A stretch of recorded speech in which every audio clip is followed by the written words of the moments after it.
Сәлем достар, Аспаз келін каналына қош келдіңіздер. Бүгін осындай үй жағдайында сухарики немесе кириешки дайындайтын боламыз. Өте дәмді болып шығады. Сіздер де жасап көріңіздер, балапандарыңызды қуантыңыздар, немесе осылай салаттарға да жасасаңыздар керемет шығады.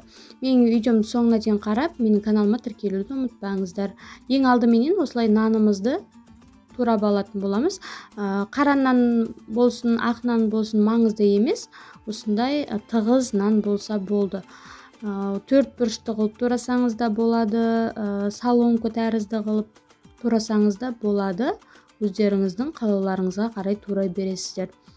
Осылай барлығын жақсылап турап аламыз. Негізі сатып алғаннан гөрі осылай қолдан жасасаңыздар өте дәмді, қоспасы ешқандай зиянсыз болып келеді. Сондықтан қолдан жасауға тырысыңыздар. Неке барлығын жақсылап турап алдым.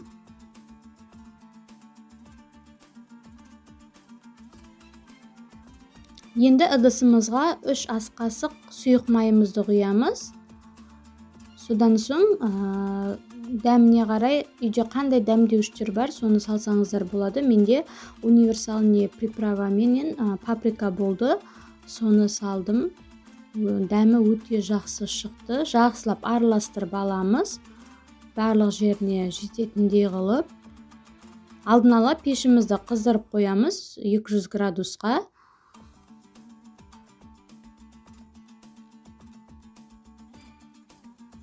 Енді осылай табамызға саламыз. Араларын ашып, біркелкі қылып 5-7 минутта пісіп шығады. Негізі бұның табада қуырып алсаңыздар да болады, газге қойып. Ол кезде уақыт көптеу кетіп қалады. Неке біздің сухариктеріміз дайын болды. Өте қытырлақ, сондай күшті болып шықты. Сіздер де жасап көріңіздер, балапандарыңызды қуантып, ешқандай қоспасыз дайындап беріңіздер. Видеоны соңына дейін қарағандарыңызға рахмет. Сіздермен бірге болған Аспаз келін. Менің каналыма тіркелуді ұмытпаңыздар, әлі де көп рецепттер болады.